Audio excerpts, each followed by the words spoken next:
Eu sou advogada de profissão. Eu vim de Rondonópolis advogando aqui em Cuiabá, e aí veio a pandemia. E fiquei em casa, fiquei só fazendo prazo em casa, e pela primeira vez na vida eu pude trabalhar em casa. Eu amei, foi uma experiência muito boa, apesar do momento difícil, né?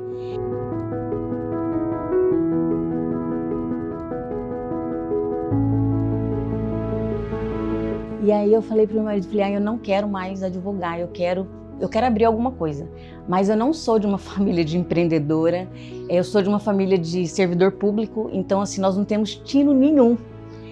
Mas eu sempre fui boa com as mãos, em manualidades, eu sempre costurei desde pequena. Aí eu falei para ele, não, eu quero, e comecei a procurar no que empreender. E nisso eu fui ficando muito ansiosa, fui me estressando muito mais. A minha filha passou no Morro da Luz e ela viu um ateliê de cerâmica. Ela entrou e fez um vídeo. E aí ela me levou, ela falou, mãe, eu acho que a senhora vai gostar de fazer isso. Aí eu falei, tá, eu comecei a pesquisar o que era cerâmica, tudo. E eu e meu marido decidimos que eu ia fazer curso para eu desestressar e de repente clarear em alguma coisa.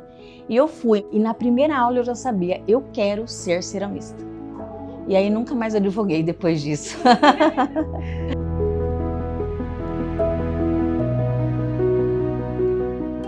Tudo começa com esse pacotão de argila. O pacote vem em 10 quilos. A argila ela já vem compactada, mas a gente ainda assim precisa sovar para tirar o ar que fica nela, para evitar rachadura, que dê bolhas. Eu prefiro dividir e sovar em quantidades menores.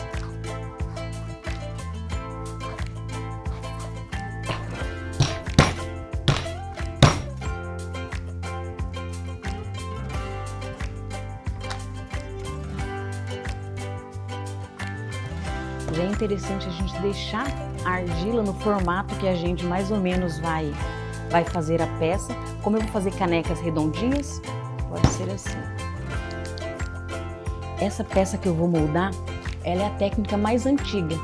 É chamado de beliscão ou pintipote. Começa com uma bolinha de barro. Era essa técnica que os nossos antepassados usavam para fazer os utilitários. Começa com furinho e com o próprio dedo a gente vem abrindo o formato que a gente quer. E a gente vai dando exatamente o formato, a profundidade do que a gente quer fazer. Ó, depois que a gente colocou, viu que o fundo tá de um tamanho bom, uma espessura boa, aí a gente vem para a parte do acabamento. Essa fase que tá aqui, ela aceita qualquer interferência que você fizer. A gente consegue deixar a peça bem lisa, como se fosse feito no torno. Eu optei por não alisar muito, eu gosto que fique as marcas dos dedos na peça, porque eu acho que dá uma personalidade diferente para as minhas peças. Então eu não sou de alisar muito elas, eu aliso para fechar as pequenas fissuras que se abrem, né, na argila, mas não a ponto de você olhar e falar, puxa, parece que foi feito de forma industrial ou que foi feito no torno. Eu gosto que a pessoa pegue e sai, já sabe, não. Foi feito realmente manual. E essa argila, quando ela seca e vai para o forno, ela diminui em média de 15% o tamanho dela. Então, quando a gente for fazer uma peça, a gente tem que pensar nessa retração. A retração, existem fabricantes que já passam a retração para a gente. Mas é interessante a gente fazer um estudo no forno da gente, para a gente chegar ao tamanho certo. Se fosse uma caneca, a base já estaria pronta. Aí a gente poderia definir o jeito que a gente vai fazer a alça. A alça a gente pode abrir ela normal no rolo e cortar. Mas quanto mais a gente comprime a argila, no caso essa alcinha redonda, menor a chance dela rachar no forno. Então essas canecas assim, eu gosto muito de fazer alças assim. As pessoas colocam um prazo de 15 dias para ir para o forno. Eu não acho muito interessante colocar um prazo, porque a nossa realidade é muito diferente, é um calor intenso. Então, por exemplo, uma canequinha, 15 dias para ir no forno, aqui em Cuiabá, é muito tempo. Eu coloco em média no forno, em 7 dias no máximo eu já estou colocando a peça no forno, porque são peças pequenas e que secam muito rápido, né? Então, assim, não tem essa necessidade. No meu caso, que são peças extremamente finas. E aí eu dou o tempo de espera, 7 dias, e vai para a primeira queima, que é a queima de biscoito. O meu forno queima em média 8 a 9 horas, dependendo de como tiver o forno. O meu forno, ao todo, de quando você põe a peça no forno até você tirar, ele dá em média de 23 horas. 9 horas de queima e o restante de esfriamento. Mas existem fornos que são maiores, por exemplo, que são dias. Tem ceramista que consegue ligar o forno 2 vezes por semana ou 1 vez por semana.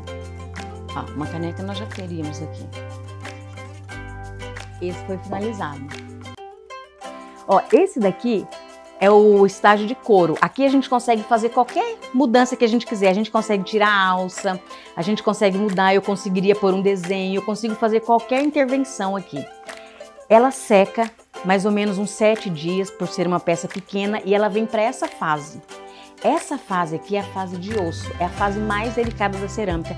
É aqui que eu perdia muitas peças no transporte, porque ela é um barro moldado. Se essa peça cair na água, por exemplo, ela vai voltar a ser barro. Ó, tá vendo? Ela é muito frágil, porque ela é um barro moldado. Se eu misturar ela com água novamente, ó, ela vai voltar a ser barro, tá vendo? Então essa é a fase de osso, é a fase extremamente delicada para transporte.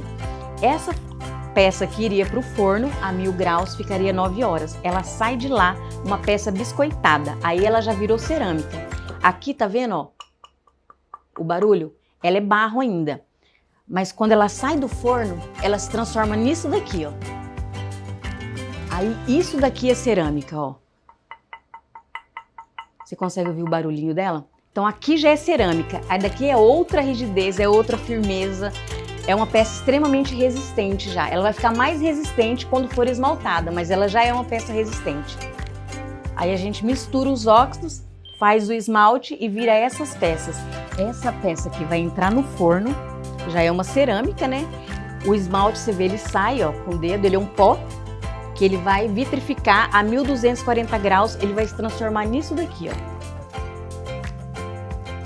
Eu faço a capivara separadinho deles, ó. Daqui é uma capivarinha, eu faço e esmalto. Esse branco vai ficar transparente assim. E ela se transforma nisso. Na hora de queimar, na hora de ir pro forno, eu coloco dentro da caneca e aí a mágica acontece a 1240 graus. O pó vira vidro.